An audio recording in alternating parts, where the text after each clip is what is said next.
Again, a very good morning to you all. My name is Kevin Burns. I'm the mayor of Geneva, Illinois, and I also have the pleasure of serving as the chairperson of the Metropolitan Mayor's Caucus Environment and Energy Committee. This morning, we are all gathered because we all know that local solar energy offers a host of benefits, both at the regional and the local level. We know that Illinois legislation via FEJA, the Future Energy Jobs Act, and CEJA, the Climate and Equitable Jobs Act, set renewable energy targets and created programs and mechanisms to accelerate solar energy development and improve customer access to rooftop solar. These laws have created specific programs and mechanisms that aim to bring the benefits of solar energy to low-income communities and low-income customers. These programs are complex and difficult, often too difficult to implement because of many factors in the market and in particular, Illinois' regulatory environment. Today, we're taking a look at how these low-income solar programs, past, present, and future, and we'll discuss strategies for municipalities to support these programs and improve the outcomes.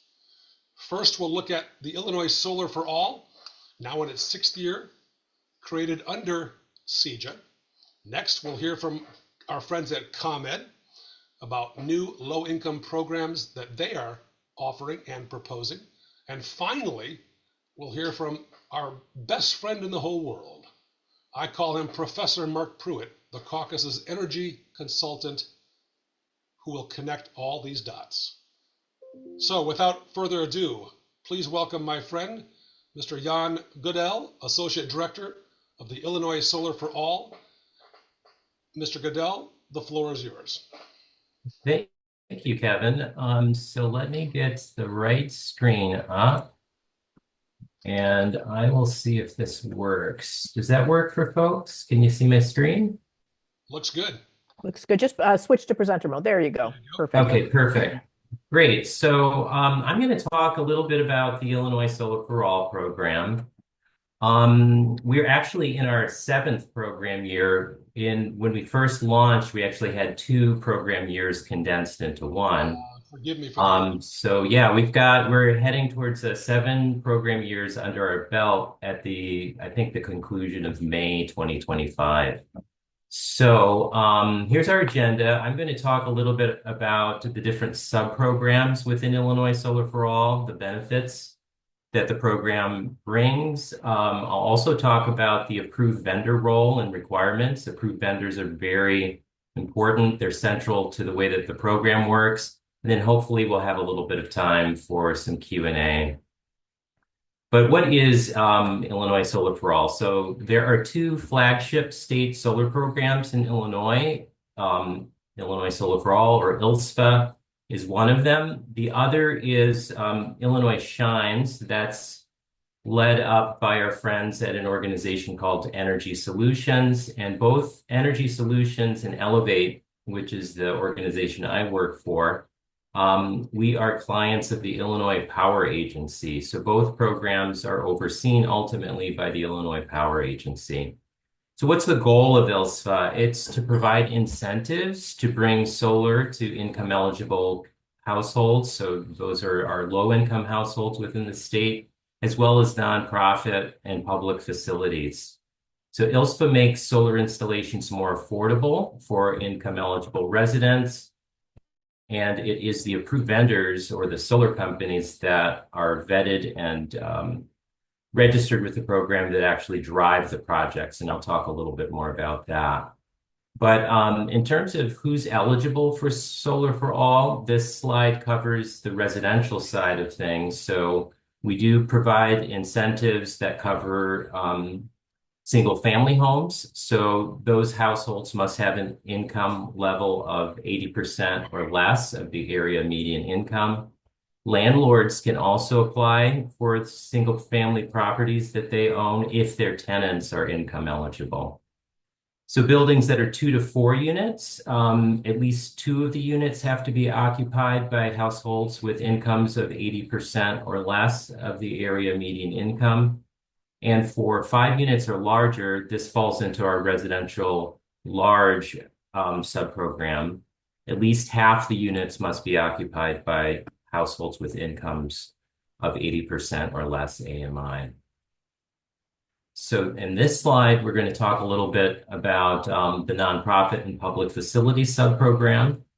So the key eligibility criteria for an entity that wants to apply to this subprogram, they have to be, there's a geographic requirement. So the actual building has to be located within an ILSFA environmental justice or income eligible community.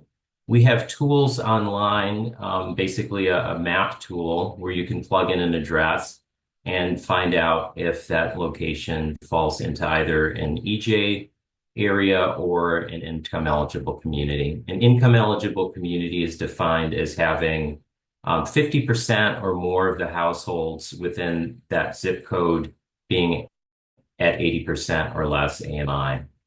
The other critical element is that the nonprofit or public facility has to be what's considered a critical service provider. So that would include places like hospitals, houses of worship, senior centers, food pantries, libraries, first responders, places like that.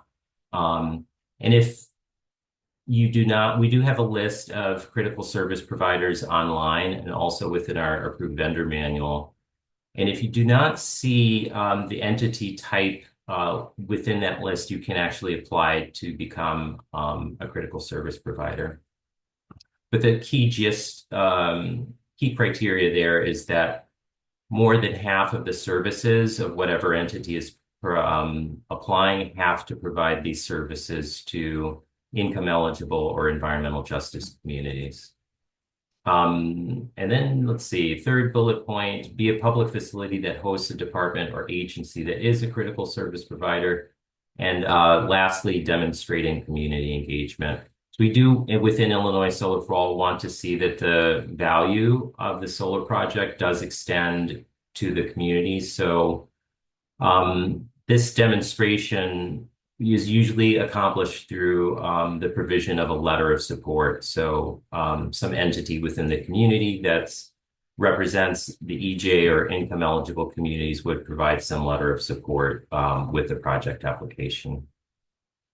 And I do have an example here of a project that falls into our public facilities. This is a roughly 190 kW system that was installed at the Bloomington Public Library. Their cost for the solar is 4 cents a kilowatt hour. Their estimated first year production was about 323,000 kilowatt hours per year. And their costs were about $13,000 a year for the electricity provided by the solar system. And their overall savings is $25,000 a year. So that was calculated by their first energy year value minus the costs of the system. So the value is actually higher than 4 cents a kilowatt hour, and that's determined by the net metering rate at the building. The last subprogram that we sponsor within Solar for All is Community Solar. And again, the same income level criterion applies here. So the household income's got to be 80% or less of the area median income. And then subscribers can enroll in a community solar project located anywhere in the utility service territory. So if the customer is a ComEd customer, they can apply to a community solar project as long as it has capacity located anywhere within ComEd service territory, and ditto for the Ameren, for an Ameren customer and Ameren service territory. So what are the benefits of Solar for All? So it is a statewide program. It opens up the market to income eligible and nonprofit and public facility participants. So generally speaking, the program provides a higher REC value. So those are renewable energy credits, and that's to help stimulate solar development in a manner in which makes the solar projects, the subscriptions, puts it within access of income eligible and nonprofit and public facilities. So there's a 15-year REC contract that's paid out upon energization. So that means that the project has been approved to operate, been given permission to operate by the interconnecting utility. And it also means that the project has been deemed complete by the program administration team.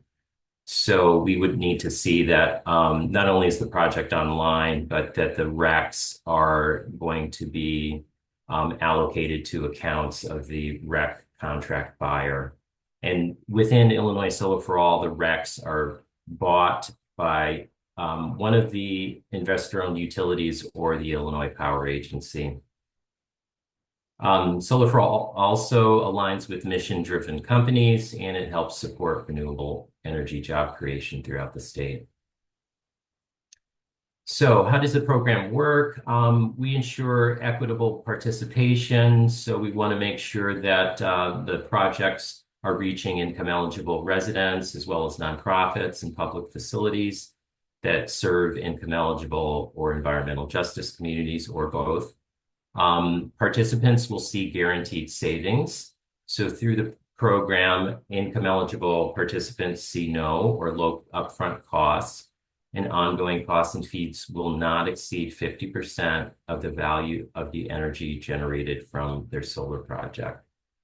So right off the bat, this is one of the distinctive elements of Illinois Solar for All if you're comparing it to, say, Illinois Shines, which does not have guaranteed savings. And like Illinois Shines, though, we do work with pre-qualified solar companies. So there's a vetting process that approved vendors have to pass through to participate in both programs. In Solar for All, there's a separate application process from the Illinois Shines process, but all of our approved vendors are approved to operate within the Illinois Shines program. So the approved vendors first have to register with Illinois Shines, and then if they want to serve the Illinois Solar for All market demographic, they can apply to participate in Illinois Solar for All as well. And both programs have stringent consumer protection requirements. And we have a few more just because we're dealing with income eligible communities, but that helps ensure that projects are completed by entities that are going to play within the rules. Okay, so speaking a little bit more about the role of the approved vendors. So the approved vendors are really the engines of project development within the solar programs.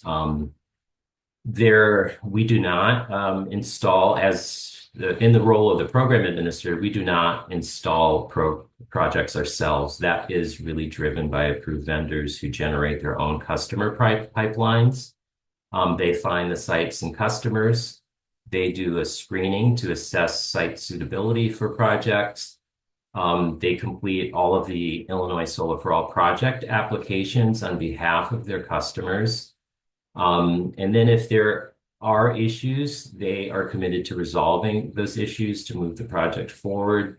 And they also provide ongoing maintenance of their projects. So we want to make sure that the projects are going to be around for the duration of the 15-year REC agreement. So the ongoing maintenance and repair of projects is the responsibility of the approved vendor. And we have a lot of these sort of program elements are designed to make the process as easy as possible for the customer. So we don't rely on the customer to complete the project applications. It's really up to the approved vendor to complete that process. Okay, and a little bit more about the role of the approved vendor. So I mentioned that they first register with Illinois Shines. There's a guaranteed savings element that they have to abide by all of their projects.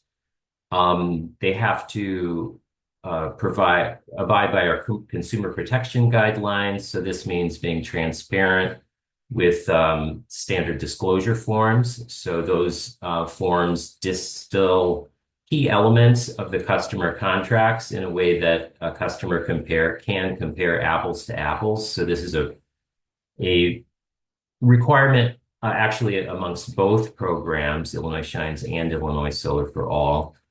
There are also no prepayment penalties, and they have to abide by fair business practices within the program. I talked a little bit about the community engagement. There's also a job training element that's unique to or specific to Illinois Solar for All. So they have to demonstrate that a minimum number of hours performed during the installation are completed by qualified job trainees. So these are folks that are going through a CJA job training program. And if they don't complete, to demonstrate that the job training hours have been fulfilled on each of their projects, they can run into problems getting their project approved and then getting the REC payment. So it's a very central and serious part of the program to help stimulate the clean energy economy within the state. Okay, and then the program requirements. So we want to make sure that all of the projects that get completed in Illinois Solar for All meet industry technical and ethical standards, as well as relevant codes and regulations. All issues and disputes are to be resolved promptly, constructively, and toward participant satisfaction.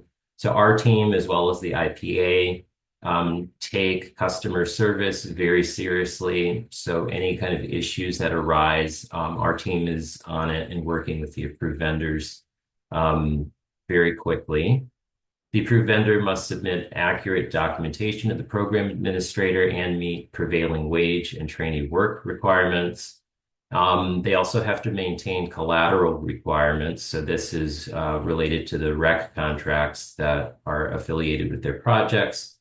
They have to provide ongoing information and reporting and coordinate information from installers and developers and system owners. And then this slide is really just intended to give a high-level overview of what the quality assurance and control process looks like. So starting at the left end of the slide, the approved vendor starts with their site suitability assessment. If they have a valid site and customer, they submit their project. Our team reviews the desktop application and gets back to the approved vendor with any kinds of revisions that may be needed. Once the project is approved, it moves on to project selection and REC contracting. If the project does get selected, that's basically a green light for the approved vendor to go ahead, and they get notice that there's a reservation of a REC incentive award for their project. They complete the installation of the project and then submit what's called a Part 2 application that tells our team what was actually installed and if there were any differences from what the Part 1 application looked like. We do a review of the Part 2 application. We do a site inspection for the completed projects. If we find any deficiencies, those are brought to the approved vendor's attention. They make corrections. And then if remedial inspections are needed, those are conducted. The project is approved, and then it can move on to invoicing. Okay, and then this slide talks about how we might be able to partner with some of the municipalities online. So we do have a number of different outreach resources that are available. You can either click on this hyperlink once I share the slide deck with Edith and Tori. You'll have access to this. There's also a QR code that you can use to distribute materials to interested residents. And then if you have any additional questions about marketing materials for Illinois Solar for All, I've included a web address or email address for our marketing team and they'd be happy to coordinate with you. But I think that is the end of my slide deck. So if there are any questions, I'm happy to take them, pending the time I've got left. Yeah, we got just a couple minutes. Are there any questions that are pressing in the chat? Edith or Tori, anything you want to single out? Don't have anything in the chat. Please feel free to. Yeah, fire away. Just either speak up. We're a casual group, so We also could take a raised hand. We got a lot of people, but we'll be monitoring to see who wants to say something. if not, we'll move along. Sorry, I'll pop in for a quick question. Please do. Is there a comprehensive list anywhere of what those like essential services facilities are? I know there was like an example list of like 6 or so, but is there a more comprehensive list online somewhere? Yes, there is, and I'll see if I can navigate and bring up that list online. Just give me a sec. Yeah, and I have more questions for you, so maybe you can share that when Sure. Scott's talking. So let me share again and see if this works. Okay, can folks see this screen? Yes. All right, is that just my... No, I think I'm on the wrong screen. Sorry about that. Let me try one more time. And otherwise, Jan, you can send that to Edith and Tori, and we can. Yeah, or maybe better yet, I'll see if I can copy this and paste it into the chat. Mm-hmm.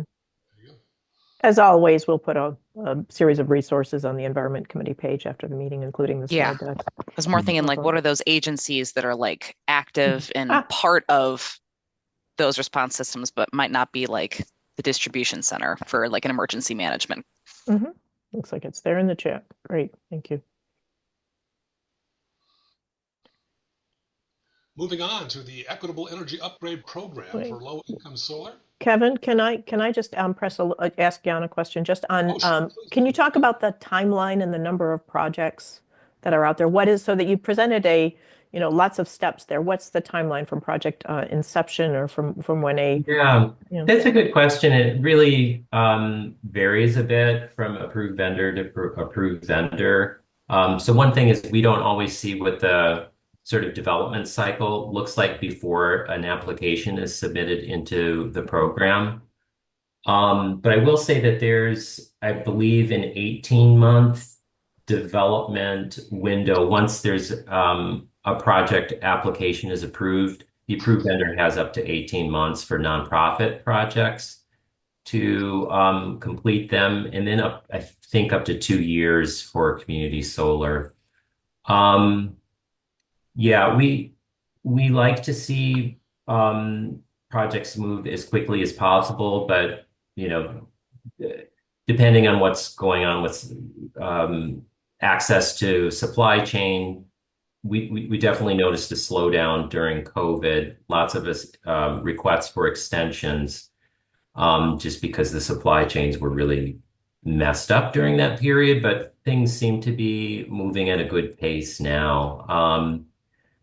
Yeah, the larger the project, generally they take a little bit longer to move from inception to completion. But yeah, I don't have a good handle on exact time frames right now, but if somebody wants to learn more about it, feel free to reach out and I can try to provide some more info. Thanks. Anything else, Edith? It'll work. We're good? Mm-hmm. Okay, Mr. Vogt, Scott Vogt, VP of Strategy and Energy Policy at our friends at Commonwealth Edison. You're up next, man. ComEd has an idea for new programs that could bring rooftop solar to the homes of low-income customers, and he'd like our feedback on this. So this is very key. Scott is responsible for evaluating and developing regulatory, legislative, and business strategies for ComEd. He is also responsible for energy acquisition, which conducts wholesale market operation and settlement, including energy supplier support, energy and clean energy procurement, and contract management. Scott has been with ComEd for 26 years. He has a bachelor's degree in business analysis from, I believe it's pronounced Indiana University. So please welcome Scott Boat.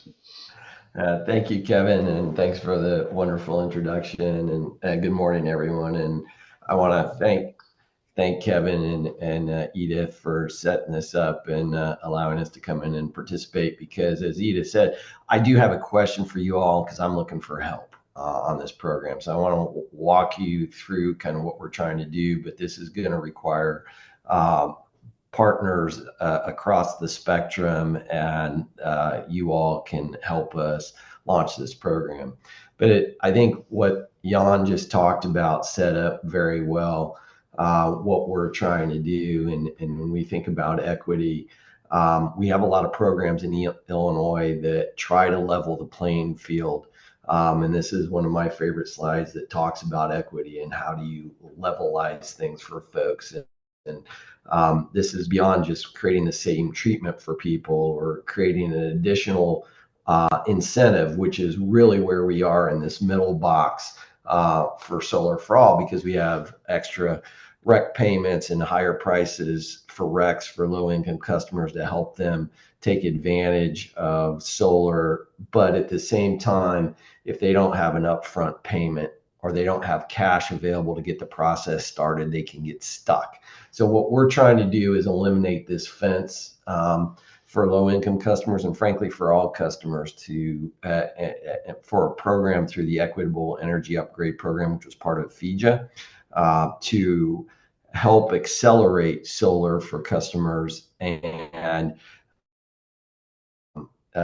get more renewable resources on the grid as quickly as possible. So I'll jump into what we're trying to do. And just as I explained there, we see an opportunity to enable customers to get access to solar by eliminating that upfront cash payment that most customers are going to face, and wait for different incentives to come in. There are so many incentives out there, whether it's through Solar for All, Illinois Shines, the DG rebate that ComEd provides, or federal tax credits. But all of those incentives have different timelines of when they will show up for the customer. So when a solar developer is selling a system, or a customer is inquiring about the system, it's important to know, while they may get these cash incentives back, how long do they have to wait before those cash incentives are going to come back? And we see an opportunity where ComEd can step into the middle of that, buy the systems on behalf of the customers, get the systems installed by an approved vendor, an approved installer as part of the program, and take that upfront cash burden off the customer. And ultimately, we would pay ourselves back with those incentives, and get the savings to customers as quick as possible. So I'm going to walk you through the program that we see. And this is a requirement, frankly, that's part of CEJA. It requires the utilities to put up $20 million by 2026 and $40 million by 2027 to make it accessible to customers.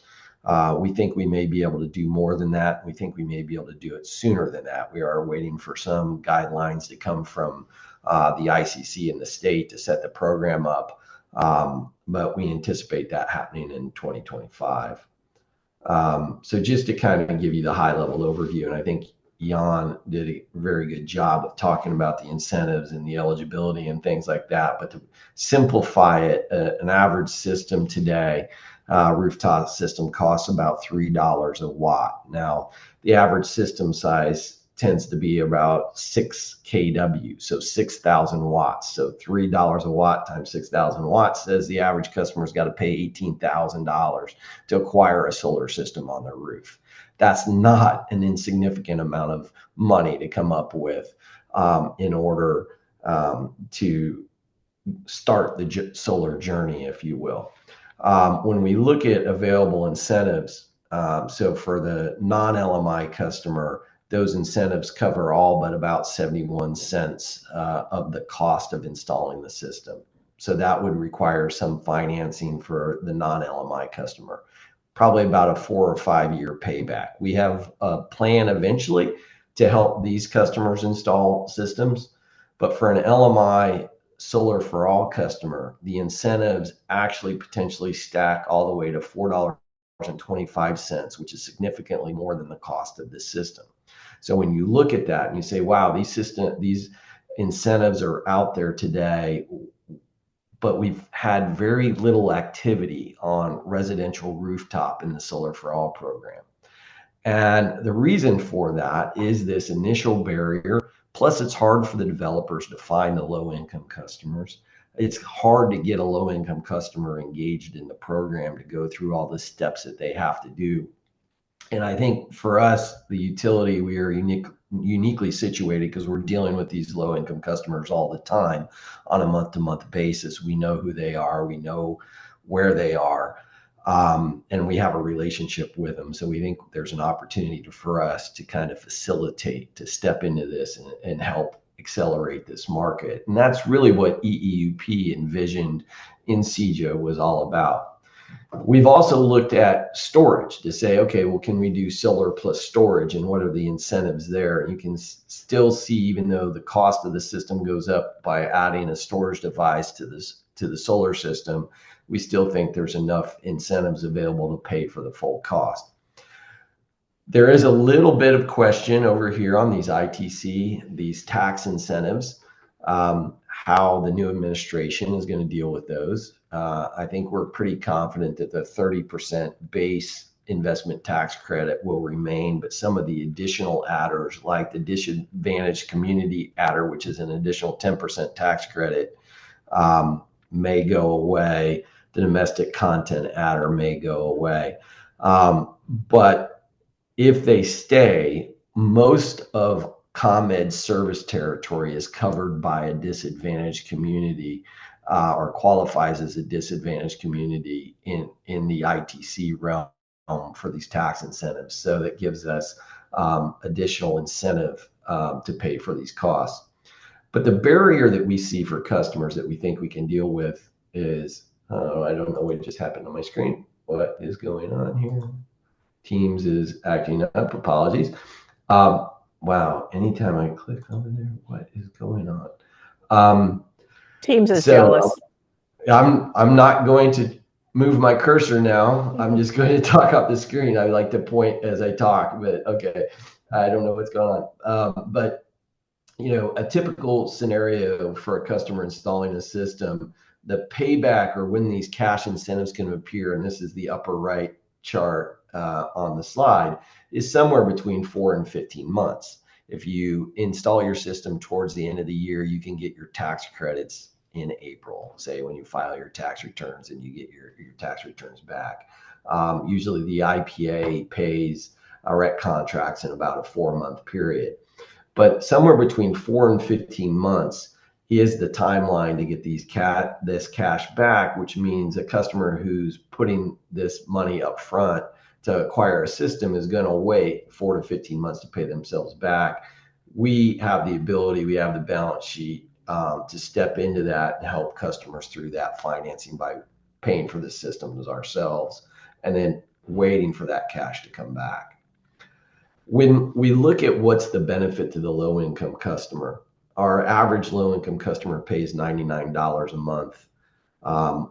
We would allow the customer to have 100% of the benefit of the solar system. So you heard Jan talk about that the Solar for All program requires 50% of the benefits to go to the low-income customer. We would have 100% of the benefits go, and you can see what that value is in terms of net metering value at $54.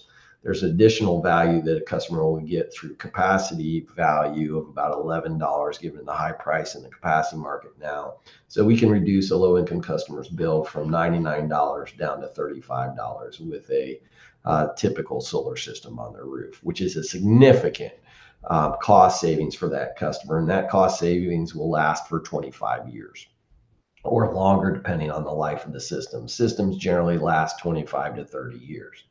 When we put storage on this system, and this is what really excites us, When you put storage on the system, we can increase those values pretty significantly, because what that means is the customer is using more of the power themselves. They can reduce their distribution system costs, and they can really increase their capacity cost, reduce their capacity costs from the deployment of that system. And then in that case, we think we can get them to zero or slightly below zero, which is a huge opportunity for low-income customers, frankly.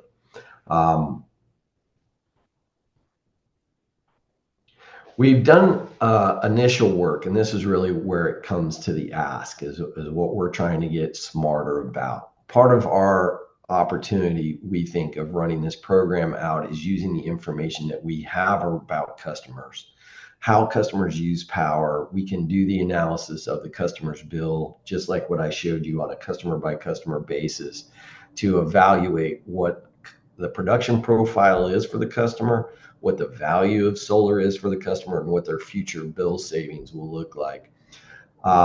Last year, we sent 150,000 low-income single-family addresses to a company that evaluated the rooftops of all of those addresses. Not every rooftop is going to be a good rooftop for solar. What you need to have is access to the sun, and you need to be facing the right direction to maximize that access.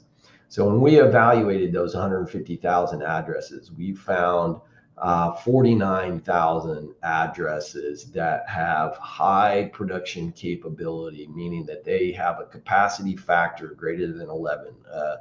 Capacity factor is the amount of energy they would produce over the course of the year for the size of the system. A typical system in Northern Illinois has a capacity factor of 13 to 14%. We think anything over 11 makes sense economically. And frankly, we want a system that's at least 2 kW, and we'd probably like it even a little bigger. But when we looked at this data and we saw the potential for customers, and granted, this was 150,000 low-income single-family addresses. We have around 800,000 customers in our service territory that qualify as low-income under the Solar for All program. But we wanted to start with the set of customers that we know are using LIHEAP and using other customer assistance programs. So they've been through the qualification process, and that's where this 150,000 came from. And you can see that there's quite a bit of population, 6,300 customers that are 50% in FPL below, 8,000 that are 100% FPL, and then another 35,000 that are 150% FPL below. So while we can evaluate the capacity of the roof to produce energy, one of the missing elements, and this is really the reason why I asked Edith to allow me to present here today, is we don't know the quality of the roof. And we're trying to get smarter and targeted around customers, especially if low-income customers have recently replaced a roof. Then that, and if they fall in this data set, that is a high-quality target customer that we want to go after and put them first into the program. For example, we know, and we've talked with the city of Chicago about, they have a porch and roof repair program that is targeted to low-income individuals. So having access to that data of knowing which individuals have recently repaired the roofs or replaced the roofs allows us to intersect it with other data to get as efficient as possible in marketing these systems. And that's really what we're here at Ask For, is how can we get engaged with you all to understand better, gain additional information about customers' rooftops, to identify high quality targets for this program. These are a list of our next steps around. We have to file a program at the ICC in 2025. That'll probably be somewhere in the first quarter. We're going to look for partners and installers. We're not going to install this equipment. We likely will own it and then transfer ownership to the homeowner after year 6. Once all the tax credits have been received, then the customer will actually own the facility going forward. At that point, it will all have been paid for. And we're hopeful This may be a little bit optimistic, but this is the plan that I'm pushing for, is this target installs in Q3 2025. Predicated, I can get through the regulatory process over that period of time. But we wanted to start the conversation with you all to say, what are the other elements of information that we might be able to work with each of the different municipalities so that we can get a little more targeted on this program to help us reduce the cost of finding the customers. I will say, and Jan set this up with the multifamily, we think we can do this for multifamily. Another concept we would like to talk about is housing authorities. We know housing authorities are for the low income population, and to the extent that you have housing authorities in your communities with new roofs or roofs that are capable to handle storage, that is a multifamily opportunity that could also go through this program, where we can help get solar on your roofs and reduce the cost of the residents of those facilities. And those benefits would perpetuate to anybody who lives there. So we think that is one another big opportunity for us to move forward. There's money at the state that Jan referenced in the Solar for All program, around $60 million so far, that has not been utilized to support this program. There's $23 million a year that flows into that program for Solar for All. And the state of Illinois was just awarded $156 million of IRA funds for Solar for All to supplement it. So there's a lot of funding available to push this program forward. We want to help to get these systems on low-income customers' roofs and reduce their bills. We are facing an accelerating issue of supply and demand, and achieving the goals of CEJA, of having enough renewable resources on the grid to meet the demands as we see more demands coming on the system from AI and other things. And we need to accelerate the amount of rooftop solar that's installed in our system. We just crossed over 1 gigawatt of distributed generation solar in our system. We have the potential for 47 gigawatts of rooftop solar in our system, and we need every bit of that to face the challenges of the future. And we want to make sure that low-income folks or income-eligible folks are not left behind in this transition. So with that, I will wrap up. I see some questions and popping into the chat. I'm happy to answer questions, but most importantly, I want to start this conversation and say, how can we work together to find these customers? Thank you, Scott, very much. And of course, your colleague and our friend Nick is probably hanging out somewhere in the background. So. What do we see online? Any questions? Anyone posing? It's a great question to ask. I'm fascinated by that statistic. Just eclipsing 1 gigawatt, and you have space for 40 plus more. That's incredible. So if I can point everyone here, particularly from municipalities, to the questions in the chat. We meant to have a poll, but have had technical difficulties this morning with the Zoom poll. So there are questions in the chat. And when we first talked with Scott and his team, the fundamental question was, what do we know about rooftop solar or roofing permits? Municipalities were issuing permits, and of course we want to get new roofs that have some durability to them. So the investment makes most sense if you have a roof that has is it a 15-year, 20-year lifespan? Scott or Mark, is that kind of what we're looking for? Yeah, we're looking for the way I'm thinking about it is anybody who's replaced a roof in the last 5 years, I would call a good candidate for this. Earlier the better, but I think 5 years and under probably is the target data set that we're looking for. So if we could, and we can follow up with a survey to get everybody's answer to these. But what we're looking for are two nature of permitting. So particularly for those communities that have income eligible areas, and that is, do you track residential roof replacement permits? And then do you track electrical upgrade permits? So that's just fundamentally is work being done, if you can answer that question. And some of you are already answering that. And what could be done? Is there a way for you to sort of overlay income eligibility? Or is that something that we want to do with these maps? And that's just a question about how the process works. And then do you have any programs that you either offer as a municipality for financial assistance or other assistance for roof repair and replacement for certain customers, and likewise with electrical panel upgrades? So that's the feedback that ComEd is looking for. And thank you to those of us are answering. We've got some other questions in the chat we can get to, questions or comment. And if we don't have to answer it now, but if we could get the feedback and have that feedback funneled to Edith can funnel it to me, I think that would be wonderful. It just helps us out. We're not in an immediate need now, but as much of that information as we can get to help us shape this program would be so helpful to us. Kevin, we're still good on time. So do you want me to read the questions in the chat besides that? And thank you to those that are answering. The comment I just saw about the CDBG grants.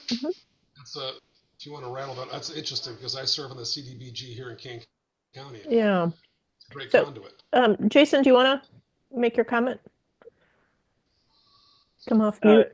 Yeah, sure. So I worked in some CDBG communities, and we had programs for roof repair for income eligible communities. So those typically have to get filed through CDBG annual reports that get filed back to HUD. So you may be able to coordinate with HUD to get access to these kinds of reports in a centralized place.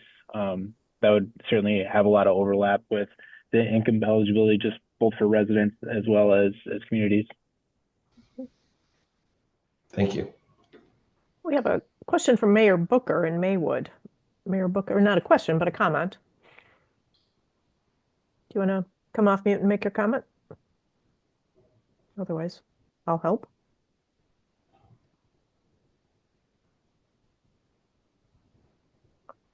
Certainly income eligible communities. So in the village of Maywood, there are 3 different home improvement programs that could be aligned. That's great news. Let's see. So we've got and this is a question for you, Jan, looking for how to get connected to a Bright Neighborhoods program for communities with environmental justice areas like Aurora and Elgin. That's from Chris Murphy. Yeah, so currently there's 3 bright neighborhood areas. One is the city of Chicago, so basically the west side, North Lawndale, Austin, and I think there's maybe 4 other community areas within the city. The other 2 bright neighborhoods areas are Marion, which is in southern Illinois. I think it's near Carbondale. And then Waukegan is the 3rd bright neighborhoods. And the key thing about bright neighborhoods is this takes the customer acquisition step out of the hands of the approved vendor. And our team at Elevate is doing community outreach and engagement at the very, very local level to basically put together a qualified lead list of households that would then be fed to an approved vendor who's committed to working within one of those bright neighborhoods areas. So we're in the 2nd year of Bright Neighborhoods, which is a pilot. I'm not sure what's going to happen after the 2nd year, but that will be pending, an evaluation and a look at the results to determine next steps on that. We do have some, I guess, program literature available to anybody on the call. If you get my slide deck and access either that link or the QR code at the end, there's more information on bright neighborhoods as well as some literature that you can share with households. Did that answer the question? Chris, does that work for you? Yes, thank you. Okay, we also have questions from Dave Wills, and we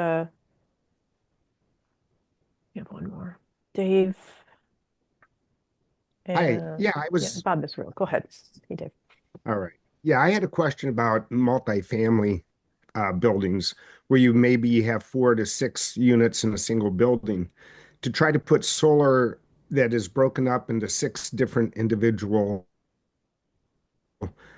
cost goes up considerably, having the 6 different inverters and also all the different conduit runs.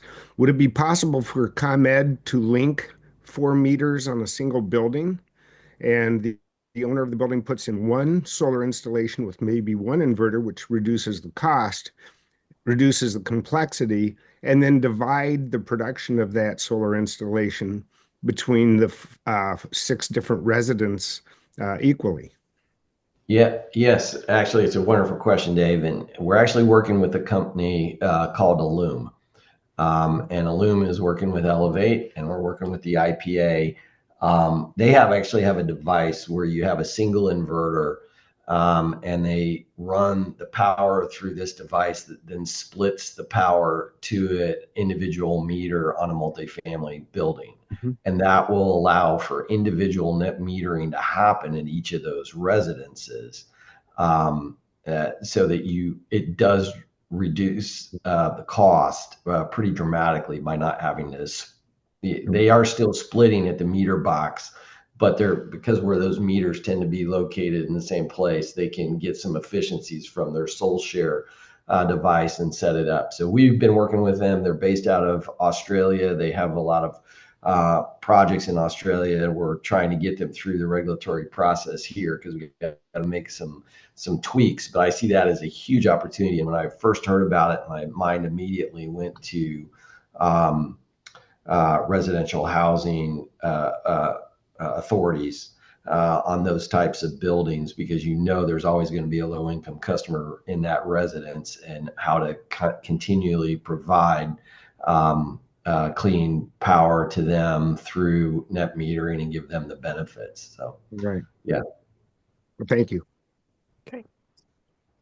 Similar question from Bob Israel, so I'm going to pass over that one in the interest of time, if that's okay. But just to wrap up, Scott, we've got some good feedback from some of our municipalities here. So there are compatible programs for assistance from Will County.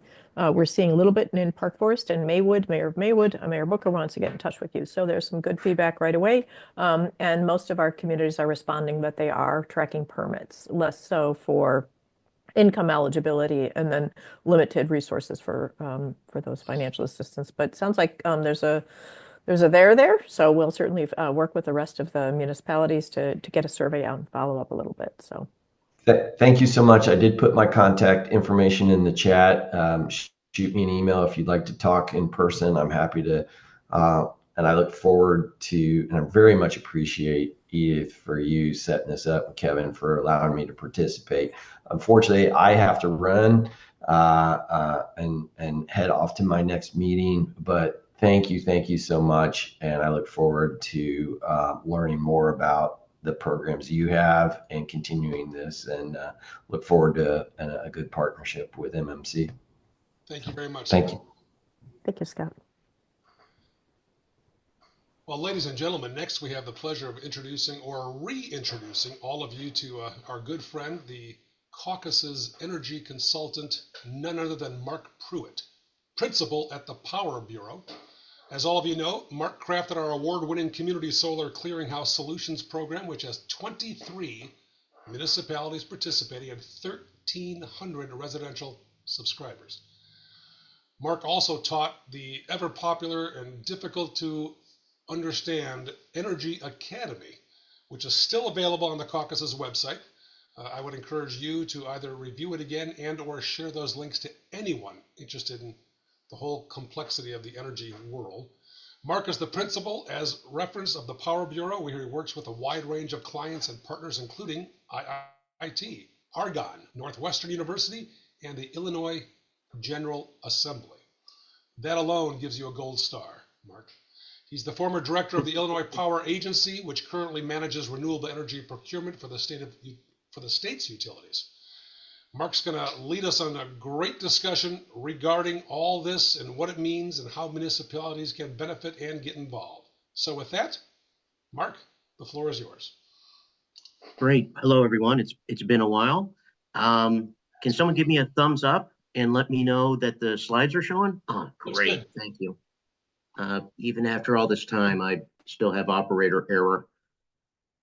So a few things.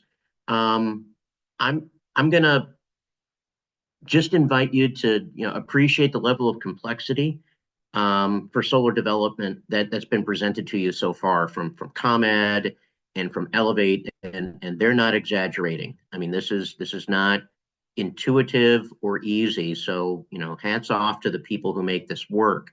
What I'm really going to try to do is provide a little bit of background, kind of bigger picture to see how the pieces fit together, and then really zero in on some of our discussions we've had in the past in terms of what does local government do really well that would be of value in this process, and then give you an example of how I think that maybe it can serve as a model for what's being described in this presentation, or what Scott Vogt presented, or maybe Elevate has some ideas. So this is not prescriptive. This is just more of ideation type thing. So I'll just go ahead and stop chattering and move in. So I break my rule of no more than 12 words on a page with this one, but this is for reference. So whenever I'm talking with folks around renewable energy in Illinois, I tried to start with what is it we're talking about. So we have a policy in the state to get to certain percentages of renewable energy resources by certain dates, right? And we've been working on this since 2007. The way we meet that policy is by purchasing renewable energy credits. One REC is equal to 1,000 kilowatt hours of energy from a wind, solar, or hydro resource. And those RECs are purchased under 15 to 20-year contracts. The planners in this process are the Illinois Power Agency, the IPA, and then whatever the IPA plans is going to be approved and enforced by the Illinois Commerce Commission. So there's two entities there. The purchasers of those RECs are the investor-owned utilities, so ComEd, Ameren, and MidAmerican. And who pays for all this? Well, it's all consumers, right? There's a charge on every utility bill. It's about ½ cent a kilowatt hour. That amounts to about $50 a year for a single family home. On a statewide basis, it's about $585 million a year that's collected from ratepayers used by the utilities to purchase RECs from wind, solar, and other resources in Illinois.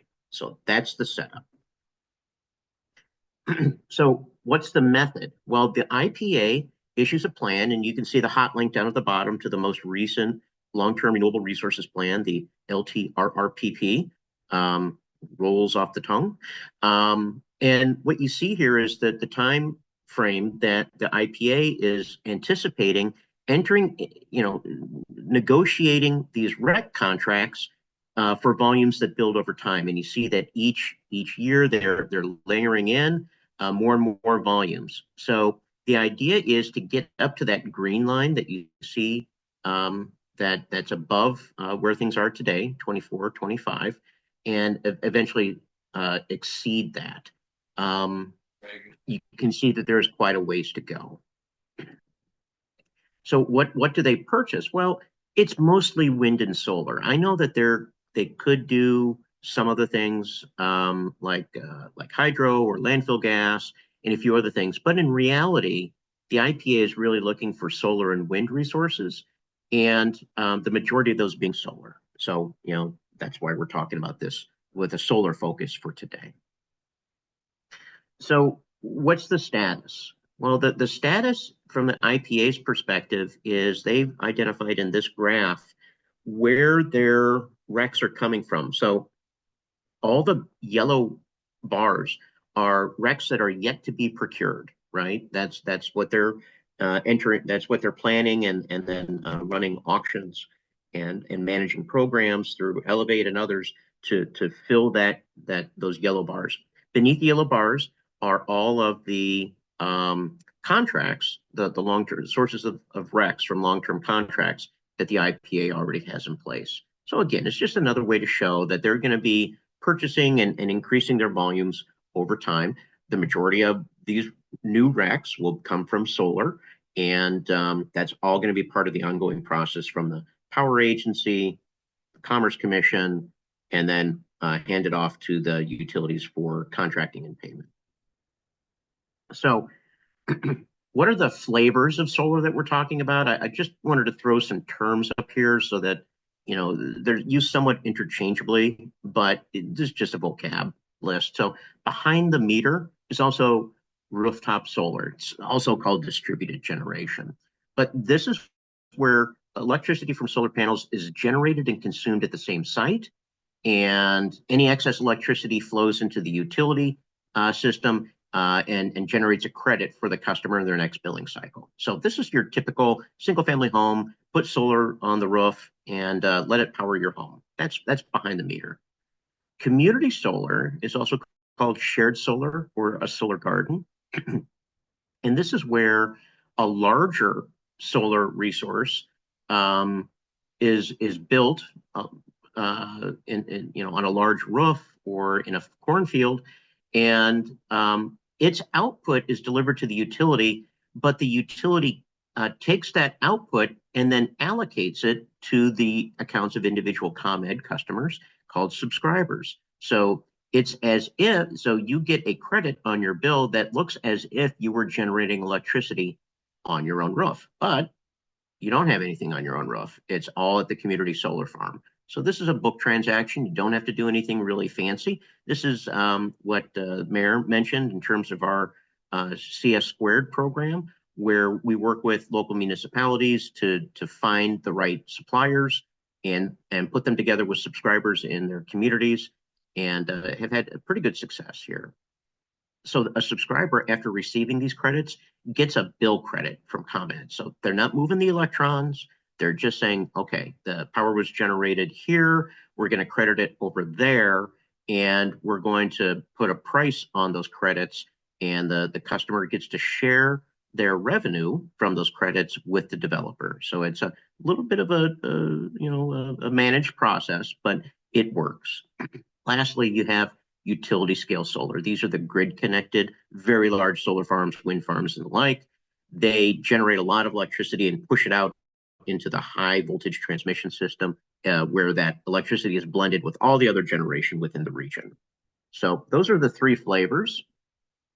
And just because, just to reinforce, a lot of what was laid out in the earlier two presentations, if you thought, wow, this seems really complex, well, it is.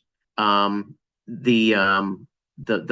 I've tried to do here is map out all of the carve-outs in the program. So it's not the process is dictated by statute under FEJA, the Future Energy Jobs Act, and CEJA, the Clean Energy Jobs Act, to identify, okay, look, IPA, you can't just go out and purchase, willy-nilly. You have to, set aside certain volumes and have special programs, and then you have rules, and then you've got administrators, and it gets pretty involved pretty quickly. But this is just to give you a terrain of the map. So starting with the agency, the IPA, they have two programs, the Illinois Shines program, and then the Solar for All program. Solar for All is for the LMI households. Illinois Shines is for everyone else. They both have carve-outs for behind the meter, right? That rooftop element and community solar. And then within each of those categories, they have carve-outs. So let's just start with at the top. So go Illinois Power C to Illinois Shines to behind the meter. They have certain volumes or purchase goals for small DG. Those are distributed generation or rooftop systems that are below a certain size.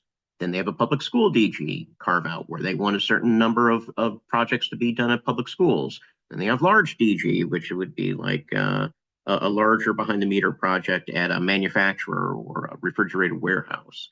And then they have equity eligible DG, which are distributed generation projects that are installed by contractors that meet certain equity requirements.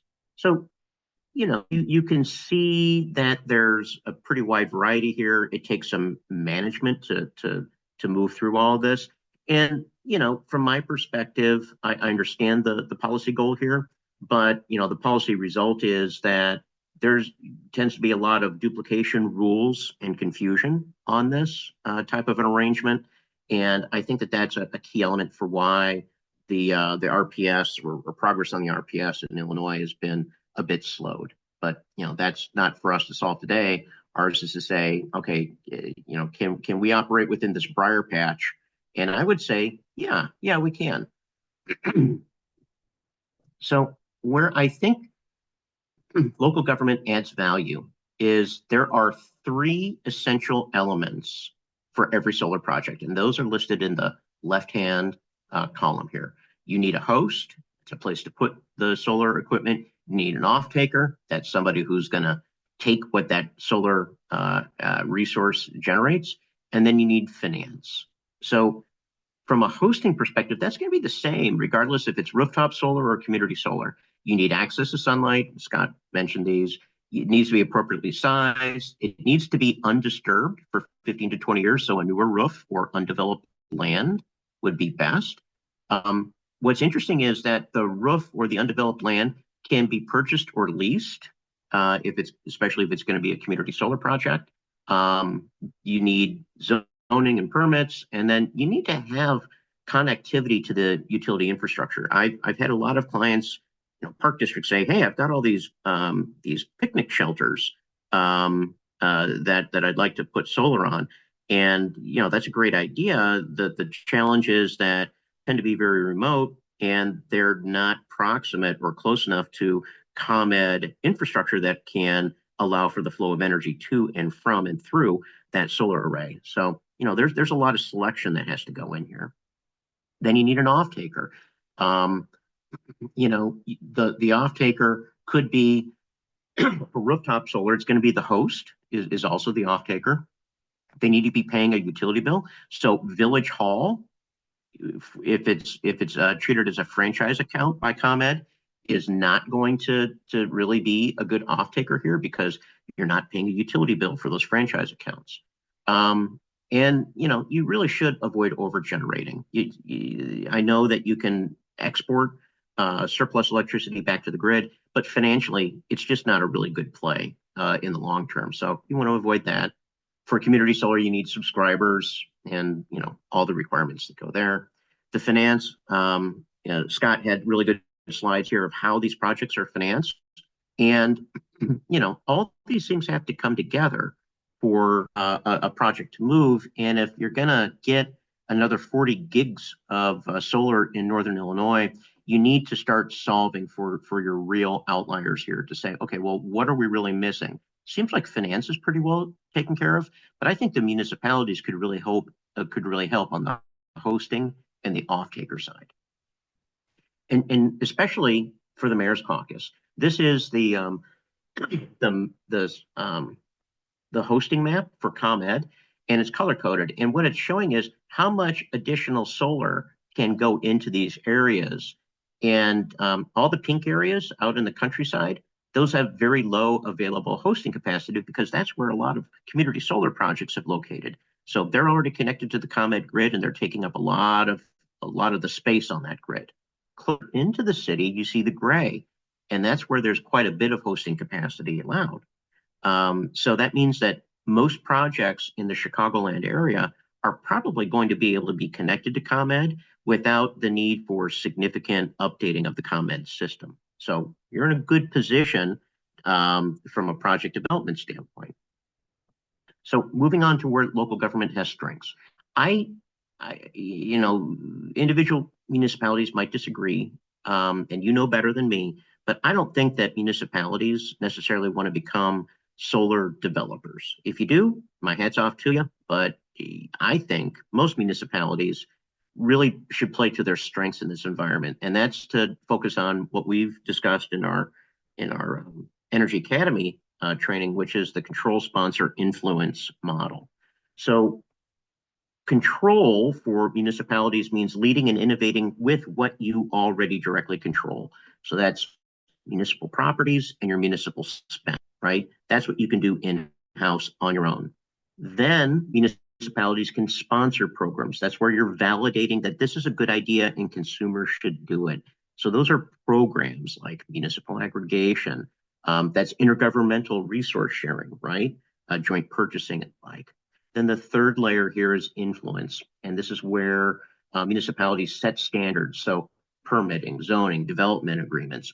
They're more distant, but they're very important in the long run. So if you accept this premise, what could you do as a municipality in the solar space?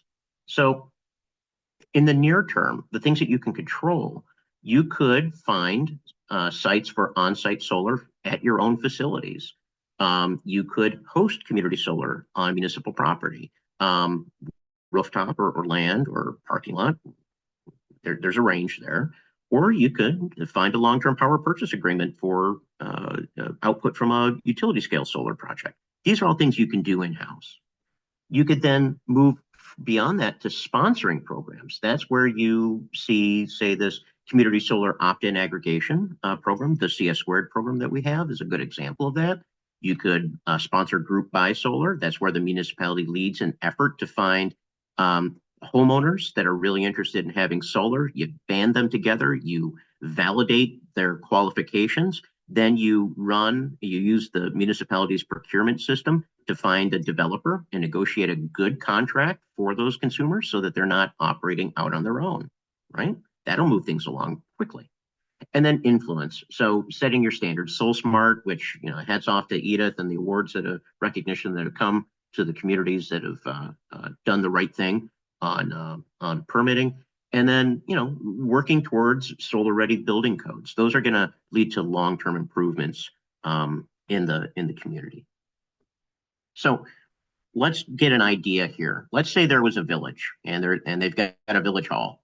Let's say they think that they could fit some community solar, solar panels on the roof and use it for community solar, right? They're not going to put that electricity into Village Hall. They're going to put it over into the ComEd system. So the village issues a bid. They get offers from A, B, and C, and they select developers. So developer C builds that community solar array. The electricity is delivered to ComEd, and ComEd takes those subscription credits, right, and divides them out amongst the subscribers. It could be residents and businesses within the community, or it could be the village accounts where they have to pay the bill. So be the police department, fire department, public works. Those all could be on there, as well as residential and small business, or maybe even large businesses in the community.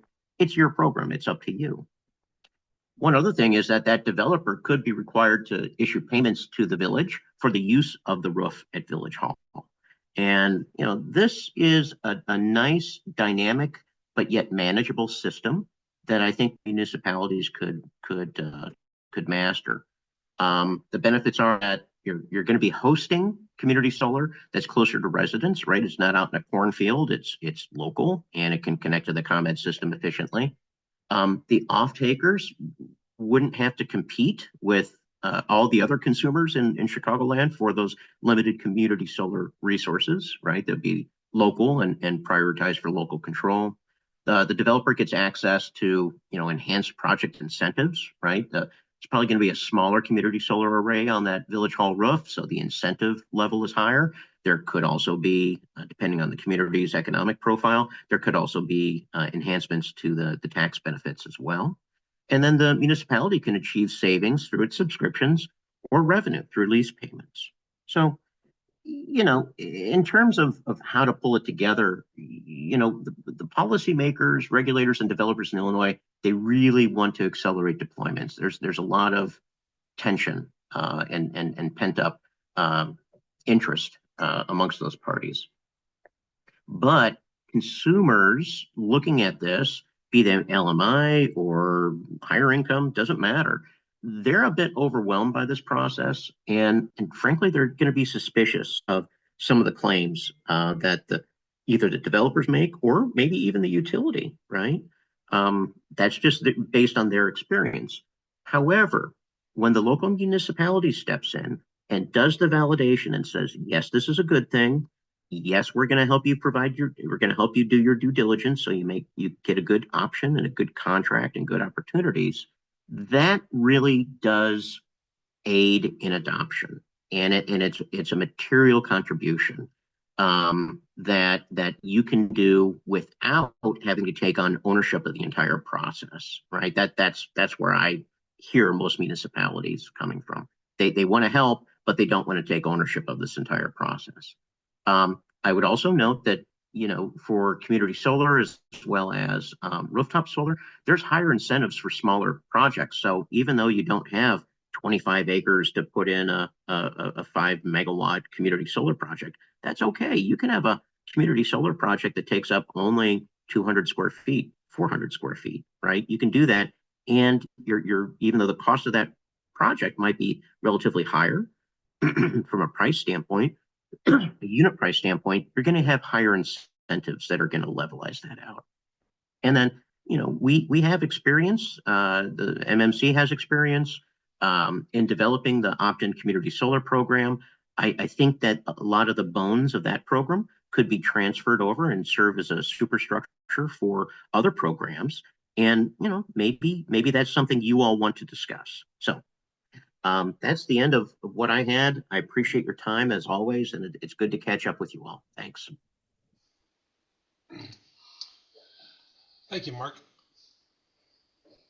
As always, thank you very much. Any questions or comments? We have Edith or Tori, we have a anything? question from Carrie Malfeo in Park Forest. Hi, everyone.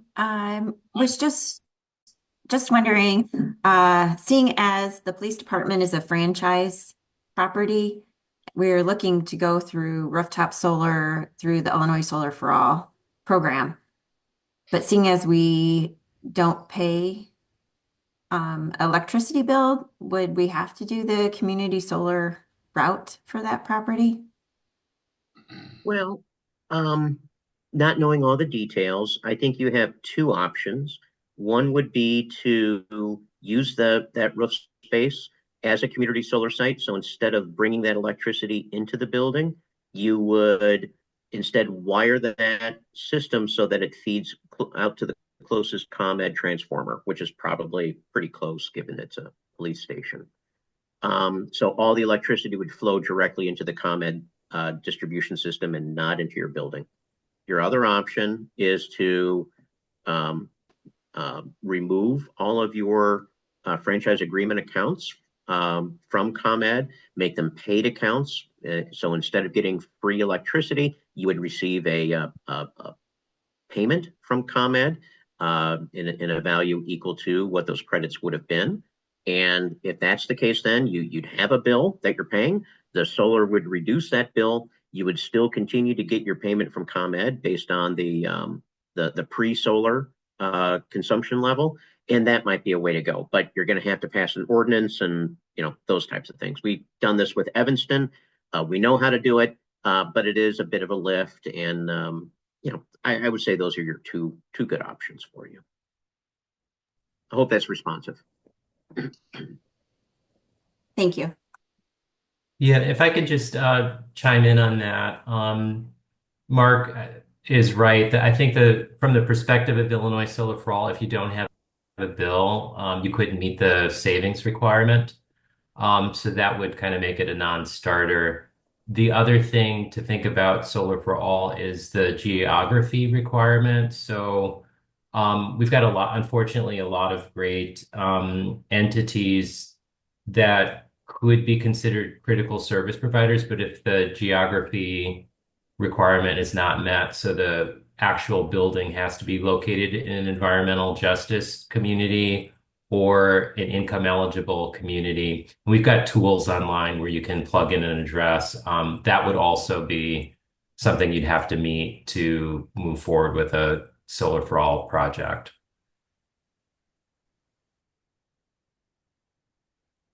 Yeah, we meet both those guidelines already through the program. Thank you, Carrie.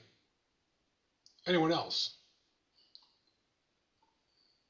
Always happy to fill in gaps. We've got one.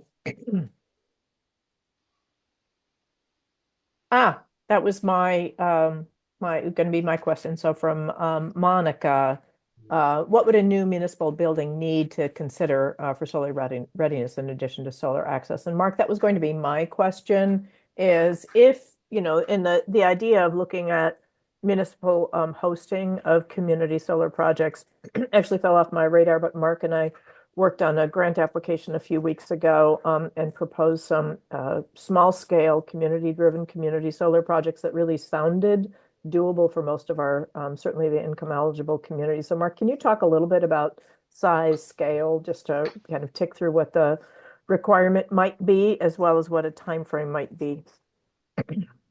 Sure. As Scott mentioned, and I think Jan would agree, having that, if it's going to be on a roof, having a relatively new roof is really essential. Or a facility that has a planned roof replacement coming up, that wouldn't be another good candidate, right?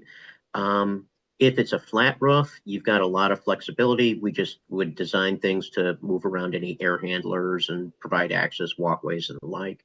If it's a sloped roof, it would be great if it had a southern exposure, predominantly. That would yield the best output for the resource. So then external shading is another issue. We don't recommend cutting down trees to, put up solar. You're going to get a little pushback about that. So those are really the main issues. I think after you get the site clarified and validated, then it's a mechanics issue. You need to make sure that the roof can support the weight of the solar resources. You then need to move on to the mechanics of the transaction and financing and the like. And don't forget, you're going to have to insure those things. I mean, there's a lot of details, and it can seem like a lot, but that's why you bring in a developer who's familiar and plugged in and understands all the requirements. They can take a lot of that off of you. I think really where the municipalities can do their best work is on exercising judgment and evaluating options. That's what the municipal sector is really good at. And I think if you have a program in mind, you could definitely get a program up and operating for a community solar or behind the meter solar project. I would say probably within 12 to 18 months is probably assuming there's no major glitches in terms of getting connectivity with the ComEd system, or finding a developer who is financially viable. I think 12 to 18 months isn't a good expected range.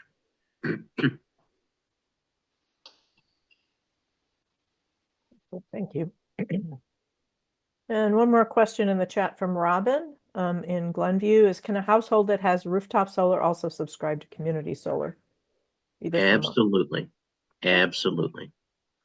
We have a lot of that in our program, the CS Squared program, where we track accounts, and we've noticed that a number of community solar subscribers within a year or two then pop up and show that they have installed solar panels on their homes, which is great. So it's kind of like community solar is the try before you buy, the low cost of entry approach. And I think that for some folks, they get a level of comfort and they understand how things work, and then they're willing to move that next step and make the investment of time and effort to do a behind the solar installation. I did put the Community Solar Clearinghouse Solutions in the chat. It's labeled CS. It's supposed to be squared, but it says CS2. Mark, do you want to just, in the last minute or two, update on the status of the CS2 program? And are we getting more projects? Can we take more communities? Where are we at with that? Yeah, we like everyone else in Illinois have been waiting for kind of the valley in community solar development to pass. So even though CEJA was passed a few years ago, there was a significant amount of retooling that was necessary in the procurement process, and then also some post-COVID recovery to the supply chains needed to occur. So for about 2.5 years, we really didn't have any deliberate and material advancement in community solar development in Illinois. So every project that was out there was fully subscribed. There was no more extra subscriptions available. through our program, we continue to do our outreach with our developer communities. They've all pre-qualified in terms of their financial capabilities, and they pledge a certain number of megawatts from projects that are under development to our program. And we expect that those projects are going to be energized or activated sometime in the second and third quarter of 2025. We expect 2 more to come online. And I'm constantly looking to other new developers to bring into the program so that maybe we could bring additional volumes. But it's an undersupplied market, so we're just trying to grab things where we can. But the program has Edith, remind me, did we start that in 19? It was before the pandemic. I want to say 2018 was our first attempt to enroll municipal accounts, but ran into a barrier with the franchise, and then we pivoted to residential, I think, 2019. That sounds about right. So, it's there. I think it can serve as a model. It doesn't have to be the model, but I think it just demonstrates that that there is a way to create programs that play to the municipal strength without putting too much obligation on staff and the electeds. And I think that there are economies of scale that, if you find the right fit, you can very efficiently build the program that helps identify and validate sites, select suppliers, provides education and outreach to consumers, it provides monitoring and verification, all the unsexy stuff. Of course, you get to be there for the ribbon cutting, but all the behind the scenes things that the municipalities can do that are critical to moving it forward, those can all be done, I think, very efficiently. One last question, Mark. You touched on this earlier, as did Jan, and it's from Dave Williams. It's more or less, how difficult is it for a community to, if I may, disconnect as a franchise agreement so that there are non-franchise agreement with ComEd or another? It's just paper. You need to pass an ordinance and provide notifications to ComEd. There's a little math involved, right? Because now you're going to be transitioning from one bill charge for your consumers to a different bill charge. So there's a little bit of a lag there. So there's some management. But the reality is that the toughest part is understanding the implications and the timing, and then getting comfortable with the fact that you're making a change, right? A lot of communities have been doing it this way for 50 years. This is a different way of doing it. Are there unforeseen risks? All those traps need to be run. But, mechanically, it's not that difficult. And you can help provide those guideposts in that direction. Oh, yeah, sure. And anyone's municipal attorney could do this as well. But yeah, we can provide, some guidance if that is something that's desired. Excellent. Pointing folks to the chat. So we had an environment committee meeting in August of 23 on this topic, and there are slides from Mark, and then there's a workbook that will help you sort of go through the math. So it's worth, and there's a recording to the meeting, so you can take a look at it and get refreshed. And we'll send around a survey, and if there's enough interest in maybe having these community-driven community solar projects and this new low-income program in Illinois Solar for All, we can look at providing some additional support so municipalities can get this project done. Wonderful. Well, with that, folks, we're at the bewitching hour of 11 o'clock. So again, thank you all very much for joining us this morning. Thank you to Mr. Pruitt, Mr. Goodell, and of course our friends at ComEd, and thanks to all of you. So Merry Christmas, Happy Hanukkah, Happy Holidays, Happy New Year. Be safe, everybody, and enjoy the remainder of your week.